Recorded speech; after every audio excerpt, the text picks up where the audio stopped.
However, what I would challenge you on is how do you separate yourself from all of the other competition? And so that's what I would be focusing on instead of um, kind of not necessarily blaming it on the saturation, but like how do you become the best company in that area so the customers choose you over the 10 other competition, right? Yeah. Um, like are you wearing, and I'm just going to spitball stuff.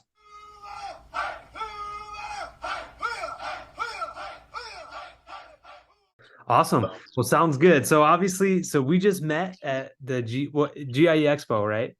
yeah, man. Yeah. Just recently, what was it, about a week ago? Yeah. About That a we were week sitting ago. at the same table, um, coincidentally, and yeah, we just started talking. Yeah. It Yeah. sounds like you're crushing it in the game, up and coming. So, so yeah, how Trying to. can I help? What questions do you have, or like, Yeah, man. So, um, just to kind of give you a quick backstory, I've been running a glorified lawn and outdoor services here now for probably 2 years now. I've been doing lawn care for about 4 or 5, but just got insured and licensed 2 years ago. And just been doing it by myself, man. And basically, whenever I first started in high school, I was working for a guy, and he's been pretty successful in his company. It's a lawn landscaping company. He was doing about $200,000 in revenue, and he was kind of my mentor. He's the one that taught me how to, provide good quality and, just how to do the work. As far as it goes, the mentorship on the business side of it, he really didn't teach me much, which at least I thought he did at first. But he started his company off of word of mouth, and he really didn't do any marketing, no advertising. He doesn't even have a website. But he had always told me, he's like, it's just going to blow up before you know it, man. Like you'll have tons of work before you know it. You'll have to be hiring somebody, and it's just gonna happen before you know it. And like literally, that's what I had stuck with at a young age, senior in high school. And so I'm like, man, like I just got to stick with it and just be consistent and just be patient, all that stuff. But the reality, as we both know, that's not how you start a company. You have to market, you have to advertise, you have to do all those things. And so I've basically just grown my company in the past 2 years, luckily off of word of mouth. And this year, I think so far, I think we'll probably do about $75,000 in sales this year. Which I'm pretty excited about because that's a big jump from last year. Last year, I only did like $40,000. So um, it's been interesting, but like I said, it's just been pure word of mouth, man. And I'm just now really soaking stuff up from like guys like you and Keith Galfis, and just guys in the industry that are teaching me the right ways to go about it. So really, I'm just here for any advice that I can get as far as it goes with like learning how to market and advertise and stuff like that. Um, but yeah, man, I actually watched a video just real quick. I watched a video of you on Mike Andy's channel with you and your company. I was watching it like last night. I was like, man, that's crazy. Just we were sitting there at the table, and I didn't even know that you had a YouTube channel and all that stuff. So that's pretty awesome, man. yeah, yeah, very cool, very cool. So what would you say is like the biggest constraint in your business right now that's like holding you back to get to that next level? Do you guys? I'm sure you all probably do a lot of commercial and stuff. Like, do you have any advice on how to really get in the door on commercial properties as far as it goes? Like reaching out to them, stuff like that. I'd say so we used to do commercial. We do still have a couple commercial properties, but we're really focusing on small residential properties because we can make more money in Okay. that realm.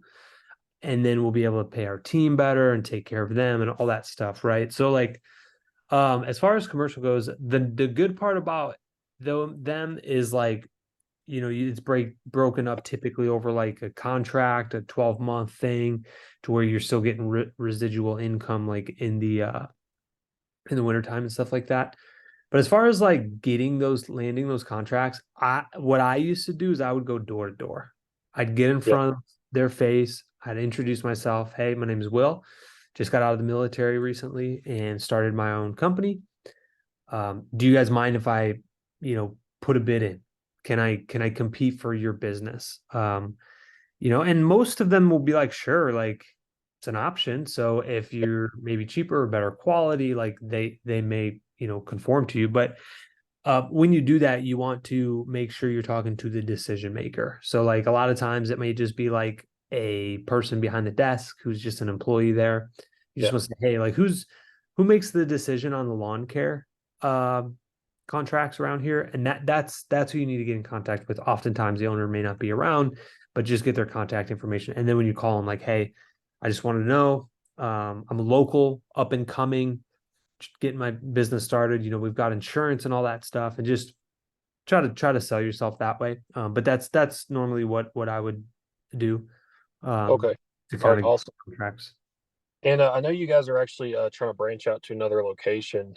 I remember you telling me about that, and also I was watching on the episode with Mike Andes. So I'm actually in the area that I live in, which obviously I'm from Louisville, where the GIE was. Um, the east end of Louisville, so right there with the Expo Center, you're about right at I-65, and I would basically say I-65 is like the divider between the city. East end is more where their money is. That's where there's more profit and stuff like that as far as it goes in landscaping. There's just that's where the wealth is in Louisville, and the West End. That's where there's not as much money. It's more middle class, more lower class. But as you come down towards the South End, is where I live. The bottom of Louisville. It's in between. You have your middle class and slash upper class, but it's just very saturated here where I am. Like very saturated, man. I don't know if it's like that where you guys are, but like every corner you turn, there's a lawn and landscaping truck or just a truck in the truck with a mower on the back of the trailer or whatever. And it's just very saturated. So it's like you're almost competing with a bunch of guys that are, doing this stuff for $35 a cut, $30 a cut. And so I'm really trying to branch out towards the east end. Do you have any advice on that? Because what I had in mind was to basically just like try to lay in some good commercial contracts, and then just kind of like filter in a bunch of like little residential houses after I have that big money maker out in that area, where it's worth the drive. And then, like I said, just filter in little residential properties that I could take care of in the surrounding area. Um, it's kind of what I had in mind. So if it were me personally, I don't think I would travel like too far away from like where I'm located, because anytime that you incorporate extra drive time, window time, you're not making money. And so it's just going to cut into profits. Although your market might be saturated, I would which could be, it might be very saturated. However, what I would challenge you on is, how do you separate yourself from all of the other competition?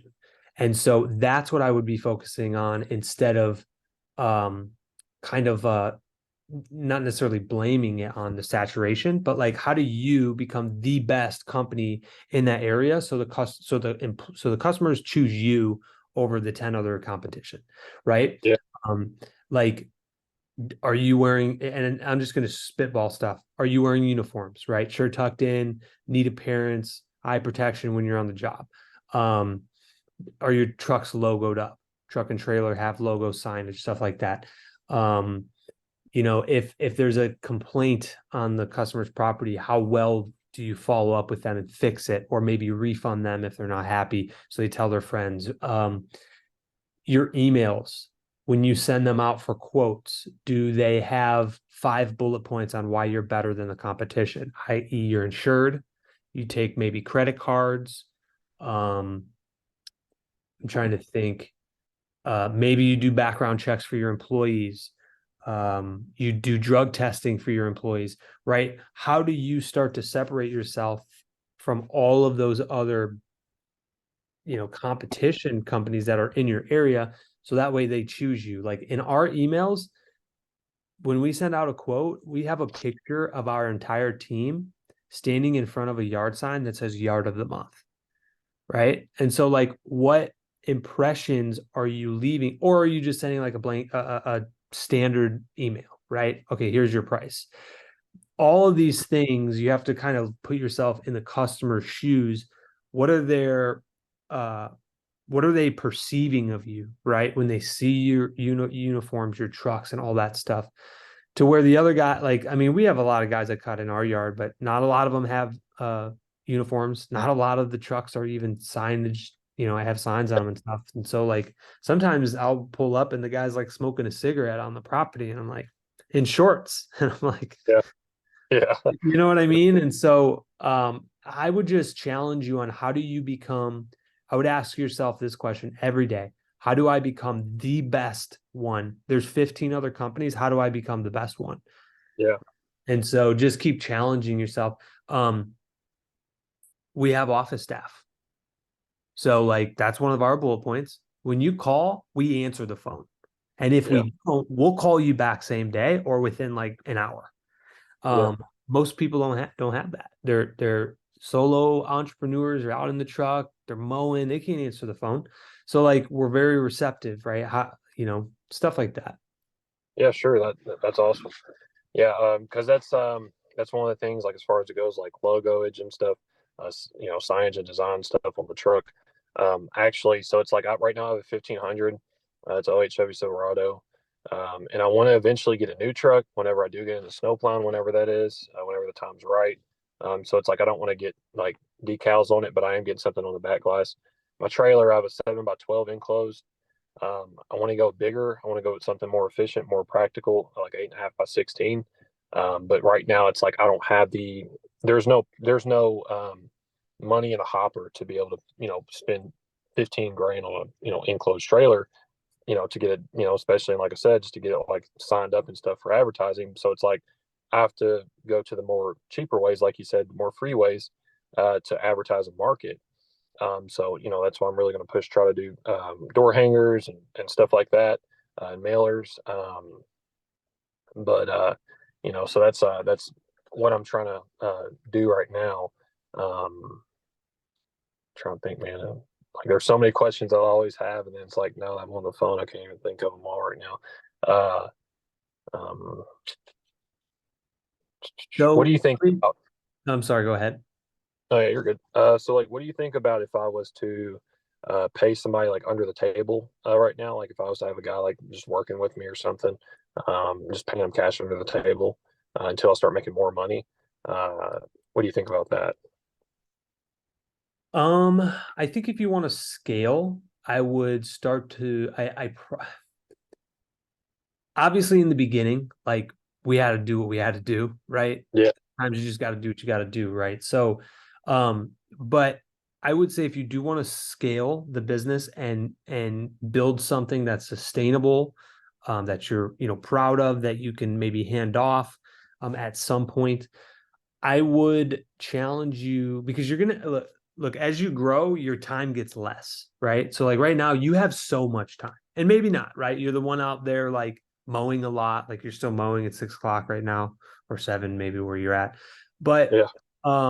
like throughout the winter time and stuff like that, like you're gonna have a lot more time as things start to slow down to really hone in on this and like build a true business, right? Yep. Instead of just like a side hustle. Yeah. I'd say if you want to really build a true business, I would start to really start to incorporate that. And it's fairly simple. You just need to make sure that you're charging a fair price, Hmm. which is typically three times what you're going to pay an employee.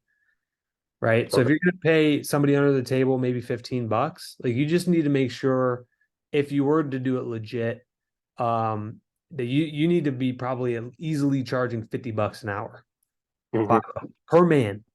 That means if you and a helper are on a property for an hour, that's $100 that you need to charge a customer. Yeah.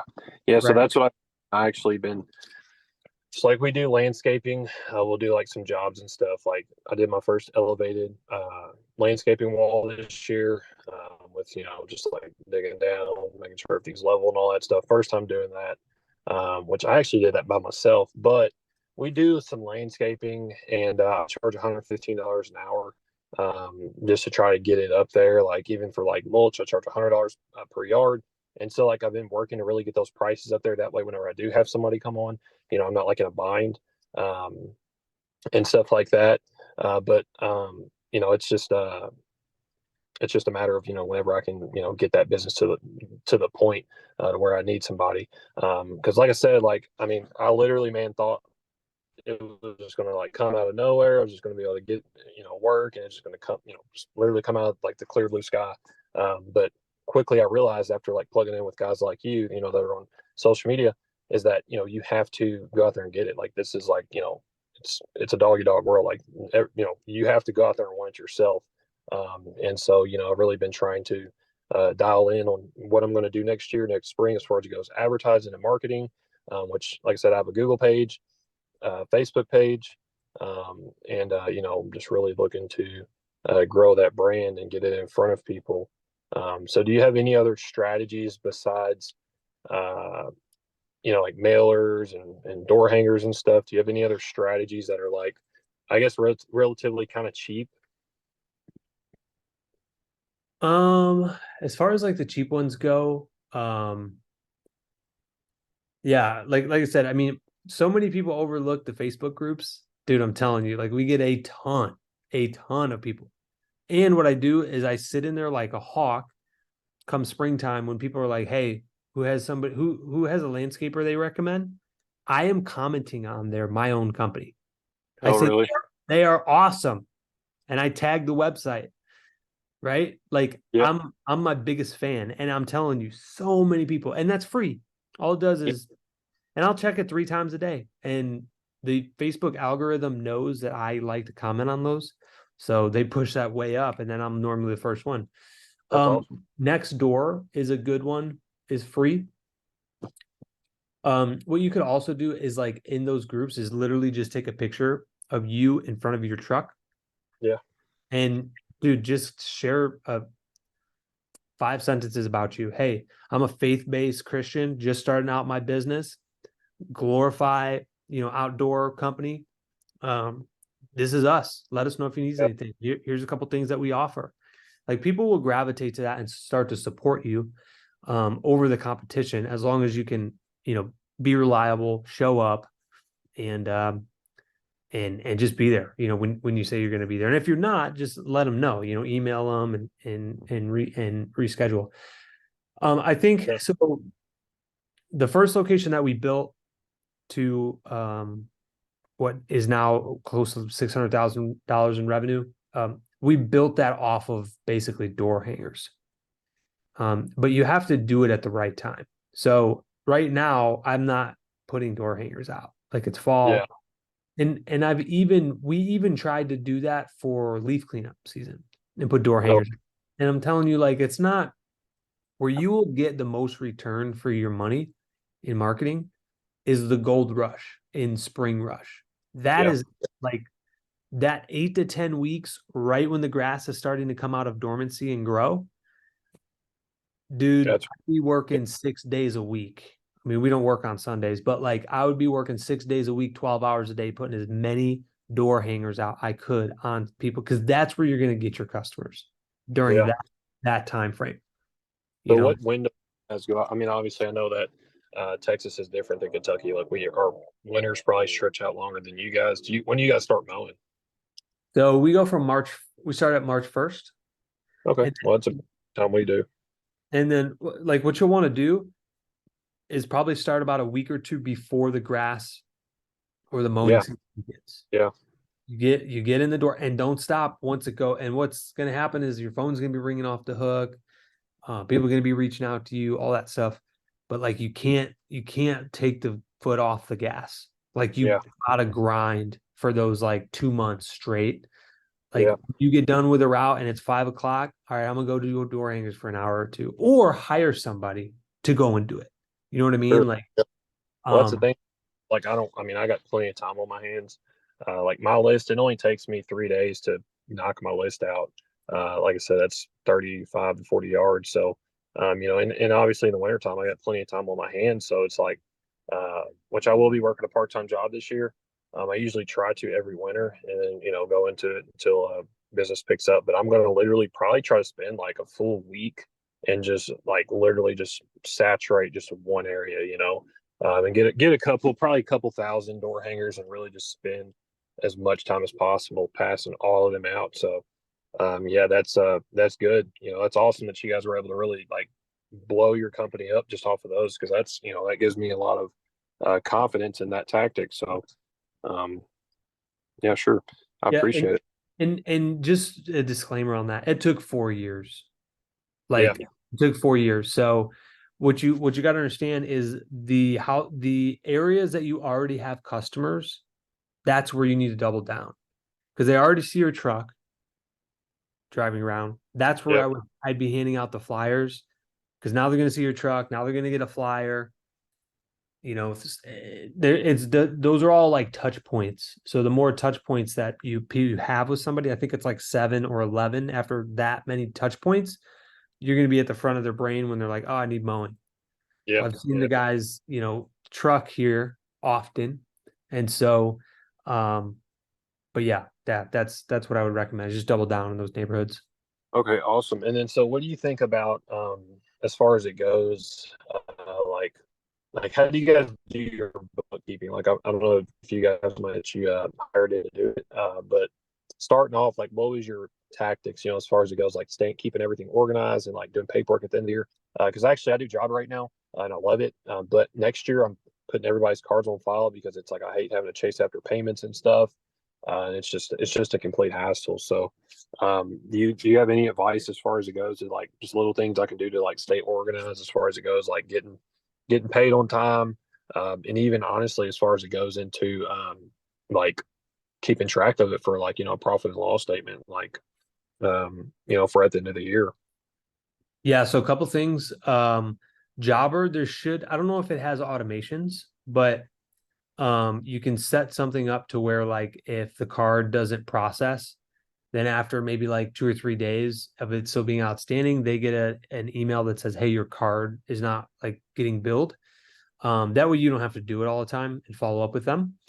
And then you can start to like charge late fees too after like a week or two. And be like, "Hey, there's gonna be a late fee on there to try to get paid." In the beginning days, we used to use for profit and loss statements, we used to just use like an Excel spreadsheet. And that worked fine because you probably don't have a lot of expenses. There's like not a ton of transactions going in and out of your account. Um, you could do that, especially at a $75,000 business. I think once you hit like 300,000, it depends, right? I mean, you're at your first business, you're still kind of figuring things out. I Yep. think would be more beneficial is if you do it yourself. Literally log into the bank account. So Jobber will tell you how much money you make each month. And I would do this every single month. I have an Excel spreadsheet. If you want me to send it to you, I can after this video. That'd be Um, awesome. but you basically just look up Jobber. Hey, how much money did I make last month? Okay, $10,000. Awesome. So then what you're going to do is go into your bank account and you're just going to basically categorize your expenses and add them up in the Excel spreadsheet, which does it for you already. You just put it in whatever category it is. So, like, let's say you bought a new mower. Okay, that's going to go to equipment. Okay, your software that's going to go under like computer expenses, right? Like for Jobber. Yep. And you're just going to categorize everything. So that way at the end of the month, you can say, okay, I made 10,000, but I spent 5,000. Well, there's a $5,000 net profit now. Yeah. And then you can really start to track your numbers. And the people that are tracking their numbers and keeping score of the game are the ones that win, right? Yeah. And so what you'll find is there may be some like areas of concern, like if you're not making enough money or enough profit, then you need to look at other aspects of like, okay, maybe I need to raise some prices, or maybe I need to bring more value to the customer, so that way I can raise prices. Yeah, for Um, sure. Yeah, but and so like that, yeah, not to cut you off, you can go ahead. yeah, I think if you do that though, you will get a good handle and grip on your business. So like I can look at a profit and loss statement and be like, okay, there's no way that we spent over 5 grand on gas. I just know that because typically it's maybe 2 grand a month at a Yeah. 600,000. Like, but and I can only tell you that because I've done the P&Ls myself for the first 2 years before I handed it off to a bookkeeper through QuickBooks and said, okay, you take it over. So now I can identify issues if there's mistakes and stuff. Yeah. Yeah. Sure.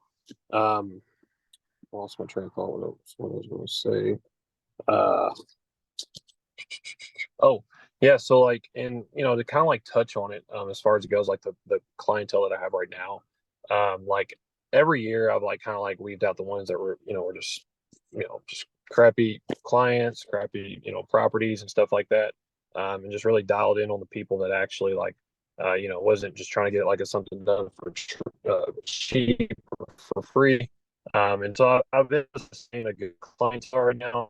but it's not like, people that really want like the extra stuff, like the fertilization, or maybe want their bushes trimmed and stuff like that. And so that's what makes me kind of think that like the area that I'm in, it's just not really, it's not really completely profitable. I could be wrong, but that's just what makes me think that I really should try to maybe push out like maybe 20 minutes out of my area, just to really try to be able to get full maximum profitability on like each client, to where I can maybe do like bush trimming and fertilization and stuff like that. Because a lot of people in this area, like they just don't care.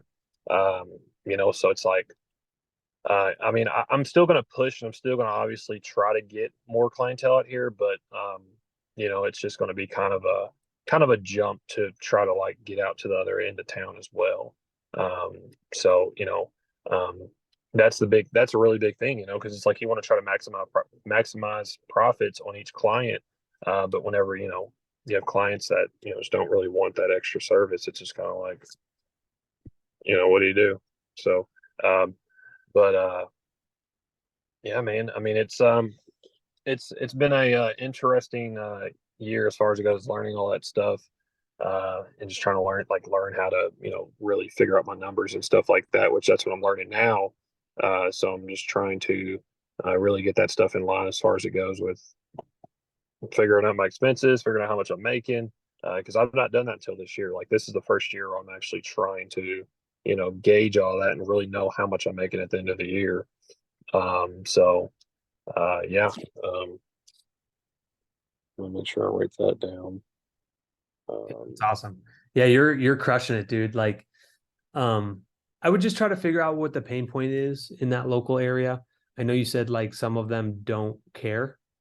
Um, do you offer biweekly and weekly services, or is it just like so whatever yeah, comes? so I offer biweekly to a couple of clients, but I really just try to cut biweekly out this year, because it's just, in my personal opinion, it's just not really Smart. profitable. Because double the height, unless it's a yard where it's like completely covered in trees and like the grass is like super thin, which is like very rare. So it's like the ones that I do have, they are like that, where it's just they're really thin, not much grass and stuff like that. But for the most part, it's all weekly. Got it. Um, Got it. Okay, yeah, that's a good start. That's a good start. And I've got like probably a couple more minutes on this thing before it shuts off because I only have like the free version. But I would just like there's certain areas that projects work better. There's certain areas where like mowing works better. There's certain areas where like weed control works better. I think you just gotta find like what the pain point is. Where we're at, we have HOA communities, and like the pain point is like keeping the HOA off their back. So like yeah, kind of works out. If you're in like non-HOA communities, there just might be a different pain point, right? Like, and that's just what problem are you trying to fix, right? And so um and the other thing too is it like in 1 year, I mean, you have some data, but I think you really got to do it for like 2 or 3 years to really see like, hey, is this a good area or should I really actually up and move? Um, 20-minute drive isn't horrible, but that even though you're going to make potentially more money out there, it will it will somewhat offset the profits because of the drive time every day. If you're driving it, unless you find like a storage unit out there and then run it out. But once you start hiring employees and stuff, there's more waste and stuff like yeah, sure, yeah, definitely. in the business on that. But yeah, dude, you are crushing the game. Absolutely.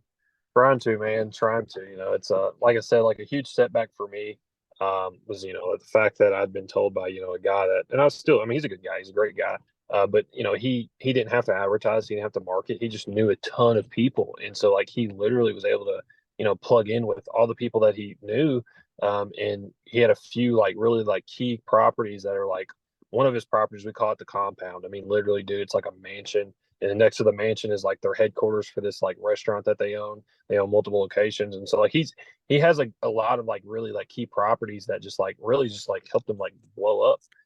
And so I listened to him, and so like, man, like I said, that was my mindset for the past 3 years, and just really like just getting involved with other guys and talking to other people. It's what's helped me understand that you have to market, you have to do all those things. That's just how it goes. It's just part of entrepreneurship. And so yeah, man, it's a work in progress, and I'll definitely have to give you an update here in like a year, or maybe next year around this time, let you know how next season went and stuff like that. One more question I do have is, so I know you said that you get involved in like the different Facebook neighborhood groups and stuff.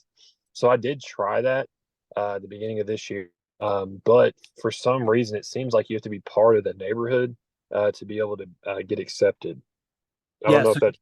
yeah, I think this is gonna cut off real quick, but if it does, I'll reach out to you. But just use your customer's address.